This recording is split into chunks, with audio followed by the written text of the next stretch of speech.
All right, Copart in God knows where. Outside of Harrisburg, PA. I forget what this yard is, but anyway, 2012 Lexus iS250 all-wheel drive. This was super low miles. And otherwise, I was like saying it's otherwise a really nice car. Other than the fact that the front end is stuffed into the engine bay. This is 2012, it's got 70 some odd thousand miles. Pretty nice car. A little bit disappointed. It's my own fault. I noticed it after I bought it. Something hit this door handle, probably here, because that's real recent. But it put a small dent in that. I'll see if I can pull that out. And assuming we can take care of that, then it's a front clip. Fenders, radiator support, bumper hood. That's it for that. And then over here, we got a field full of Porsches. I'll just give you a glimpse of them as I pull out of here. Well, that is some interesting inventory across the street. A whole bunch of Porsches. I see a VW thing, or what's left of one.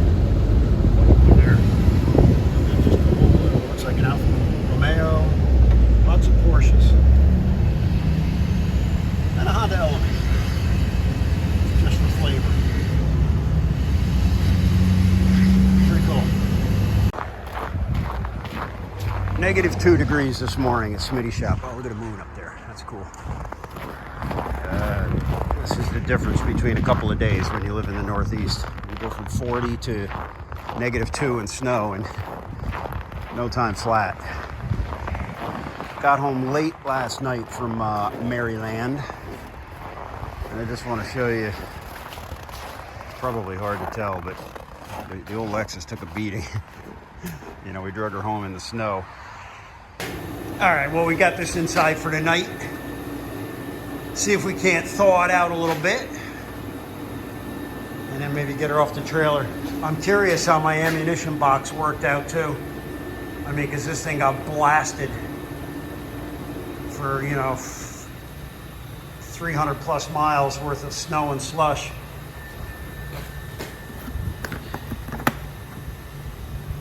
It is, that's all my winch controls.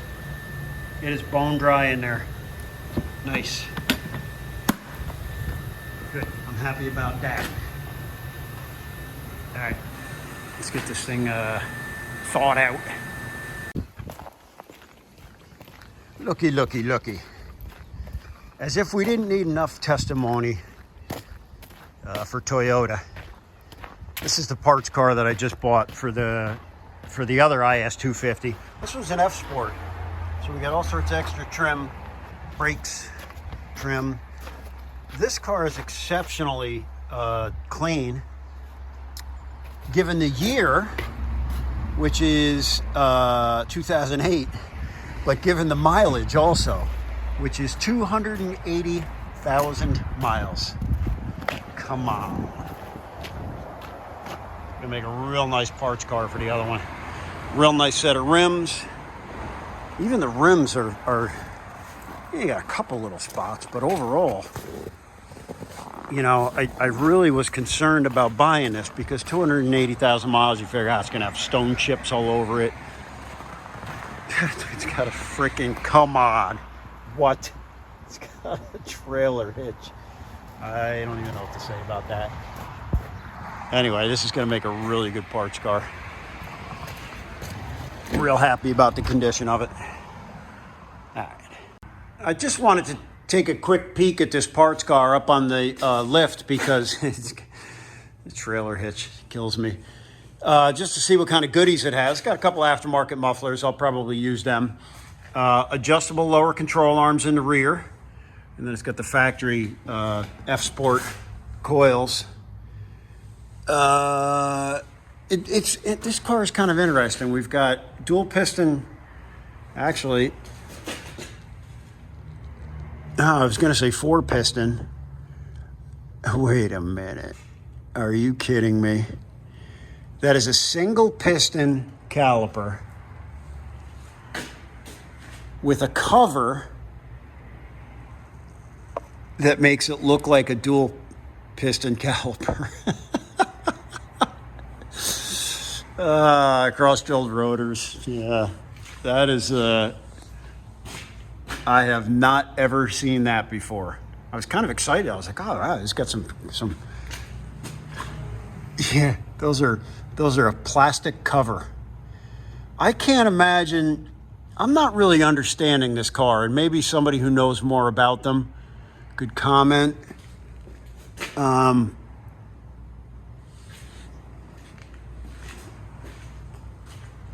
I'm not familiar with the F-Sport. I thought that the F-Sports were really just a trim upgrade.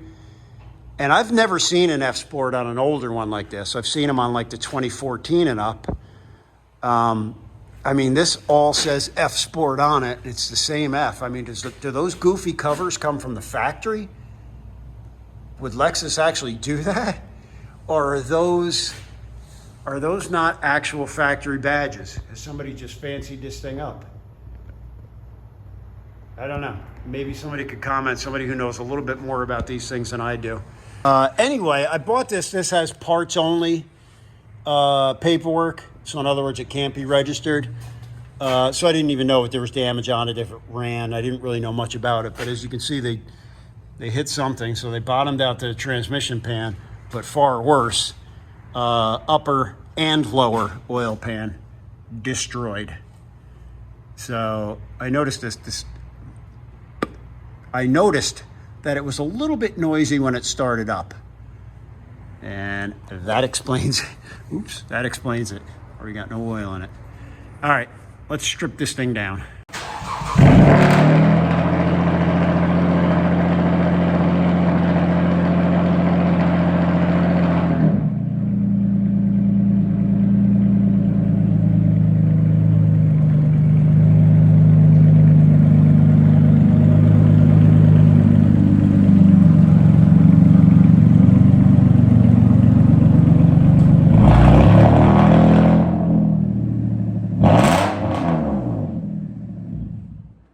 I don't know how that exhaust on this car did not come on that car, because this is a really low mileage. It's I think it's 74,000 miles. It's a 2012. Really nice car. Why they put a muffler delete exhaust on it is beyond me, because God, is that hideous. But anyway, this one here, this is an 08. This has got a bad motor in it. It's got 280,000 miles on it, but otherwise, as you can see, spotless. And I gave it a bath the other day, and for a half a second, I thought, geez, do I really want to part that out? I have an extra motor. And then I remembered this has parts only paperwork. So this cannot be registered again on the road. It can only be used for parts. It's a good thing, because I probably would not part it out otherwise, because it is really the interior is a little bit shabby, but body-wise, it's nice, because I'm not going to have to do any paint work to this car, more than likely. All right, anyway, you can see where we're going with this. This one's hitting the front. That one's got a perfect front end on it. So we're going to get going on this. I'm just going to give this one a bath, because, good God, that ride back from Maryland was rough. All right, let's get into it.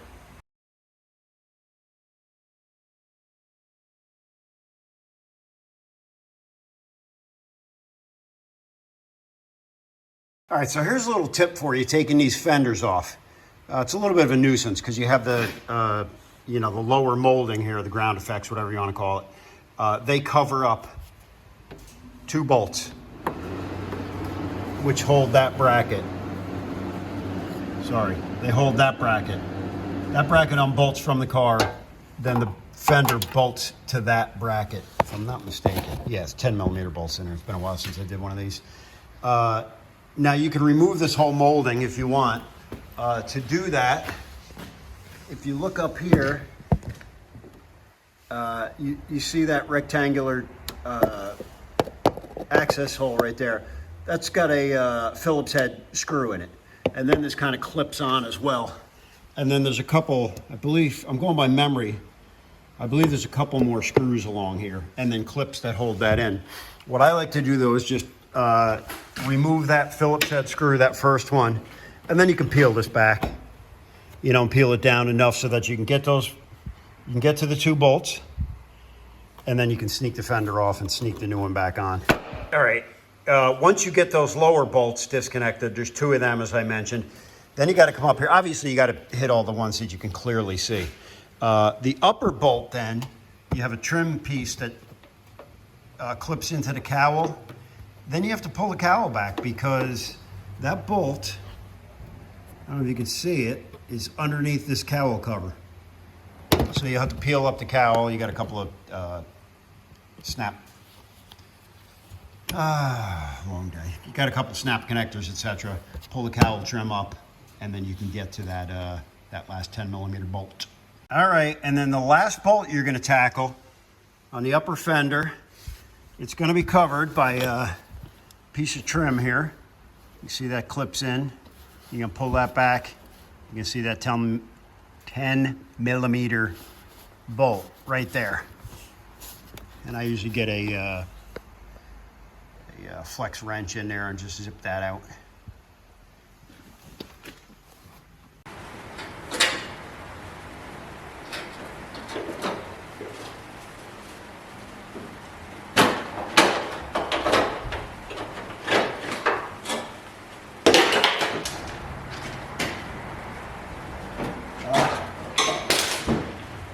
My trim got hung up in the door. I was wondering, like, why these things just come right off? Not always, Jeff.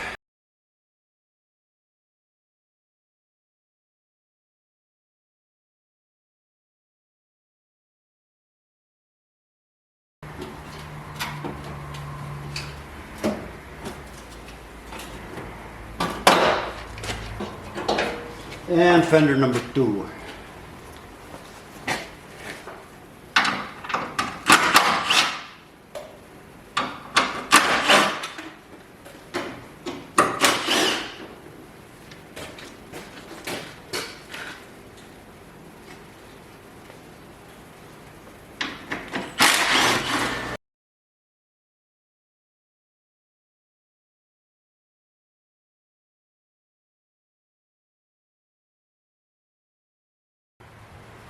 What did we work on this? 3:30 for about an hour and a half. And that was just taking my time picking away. I did straighten this horn out. The top of this was bent back just a little bit. There's a couple of little things we'll have to finesse. We're going to have to replace this AC line. That's kinked. What else? This bracket here, which is part of the inner fender, this got tweaked just the slightest amount, as did the fender mount here, right? It's got a little crack in it. So we'll have to just kind of finesse that when we fit the fender on there and the radiator support. Otherwise, it's looking real good. It did break the thermostat housing. It's a plastic thermostat housing. Broke it right off in the radiator hose. So we'll replace that also. Again, everything I need for this is going to come off of the parts car, except for the radiator. The radiator in the parts car is broken. It's got a crack in the top tank. Yeah, you guys probably think I'm kidding when I say I own a baker's dozen of these things. It's only a slight exaggeration. So the plan today is, rather than start pulling apart the black parts car, because it's got a bad radiator in it, I need a radiator for this black one. And I thought, well, I got this parts car out there that was not hitting the front. I took, actually, this car was stuffed in the rear. I took the whole right side of this car, put it on that car. In fact, that's going for salvage inspection tomorrow. That's why it's in here thawing out. So what I decided to do, since this is already exposed, I'm going to pull the radiator and the front end parts off of this. Radiator supports, so center radiator support, but then supports, you might even use the bumper brackets, etc. So that's the task at hand now. You've already seen me take this apart on the black car. There's no sense in showing you guys. I'm just giving you an update as far as what I'm doing. And then I'll probably start assembling all this on the black car. I mean, I got I got a mess here, and I got a busy schedule here this week, so I got to clean this mess up before we get too far ahead of ourselves. It's the weekend right now, so, but, all right, so that's the task at hand.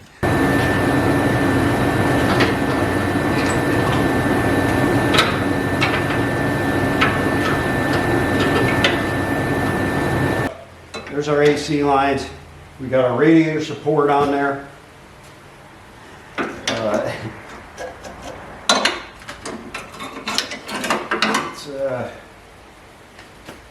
Let's get a radiator in there.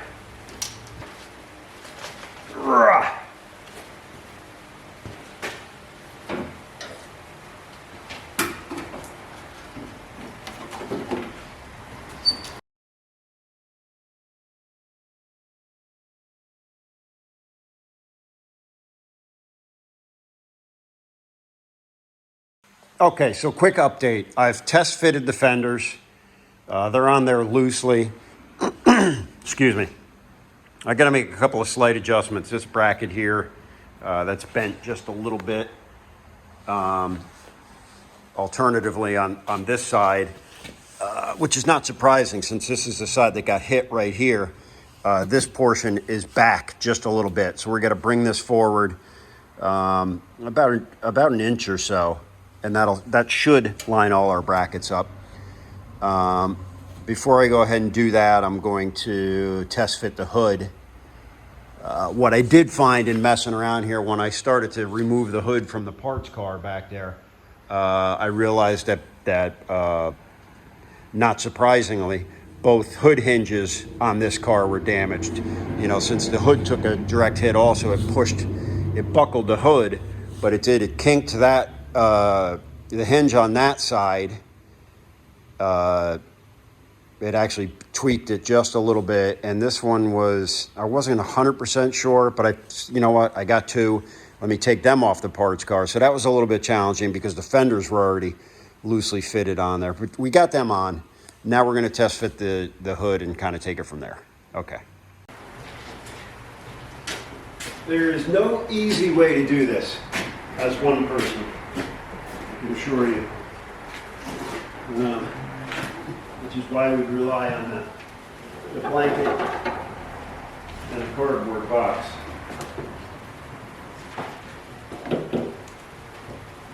Just to keep it above. But there you go. Get you started.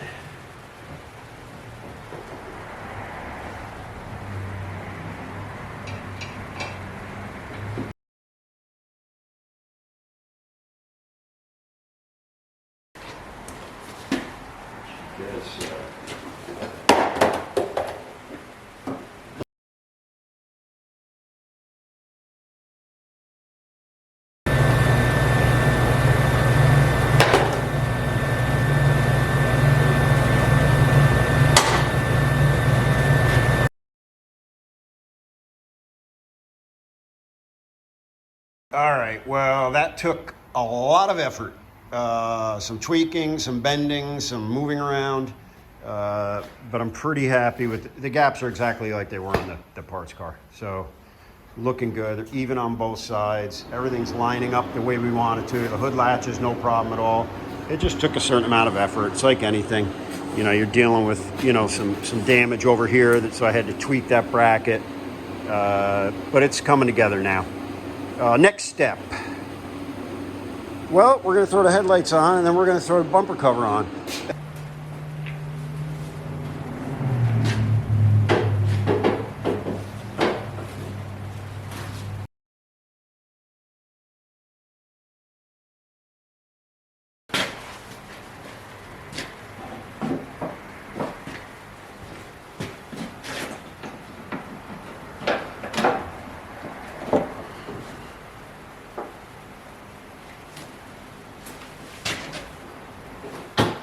Try this side first.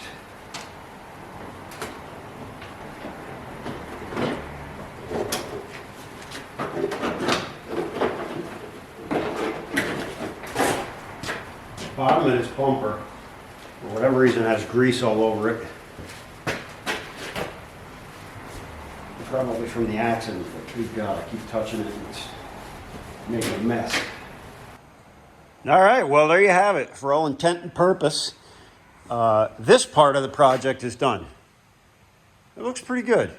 Gaps came out nice. I had to order a lower diffuser for the bottom of the bumper. That was missing, so I ordered a brand new one of them.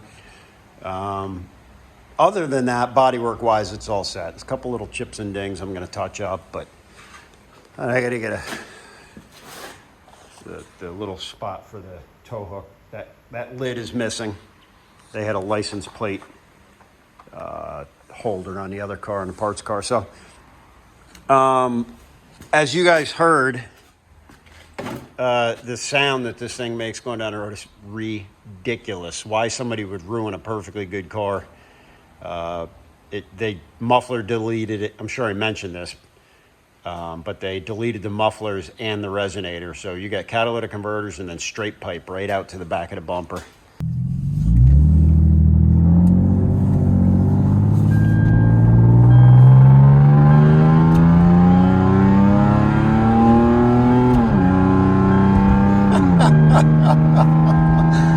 Oh my God. Let's take a look at this stupid exhaust, shall we? Let me just show you under the hood real quick too. Now that that's all put back together. The nice thing about these too is you get all this stupid plastic trim. So it covers up, not that there was anything to cover up, but just, you know, the fact that they don't paint the radiator support from the factory and stuff like that. It hides all of the bolt holes on the fenders. You know, it's a Lexus. They got to do the fancy stuff. All right, let's take a look at this exhaust. Good God. So yeah, just to show you this exhaust, you know, there's flanges on either catalytic converter. This is up front. That's the transmission pan. And then it goes down. You know, they did true duals, and it's fully welded. I mean, you know, somebody did a nice job for what it is. It is stupid, unfortunately. So let me see. I'm going to pop the parts car up in here. I know this has aftermarket mufflers. I believe they welded. No, that's got flanges on it. Let's take a look. What is that? Yonaka Motorsports. It's a decent looking muffler though. My question is how I can adapt these mufflers. All right, well, we got it in there. I'm a little bit annoyed. My OCD is kicking in. That left muffler could come out just about an inch, maybe 1.5 inches, but there's just, because of the way the pipes were bent, there was just no way I could do it without cutting and extending a pipe. And I just, you know, it'll bother me until it doesn't. All right, let's see what this thing sounds like.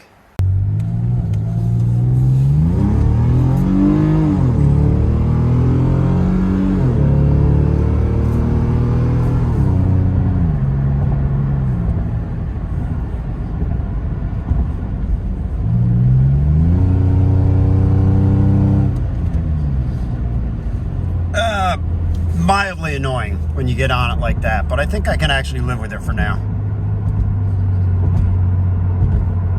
I was waiting for a nicer day to wrap this video up, but anyway, this one is all set.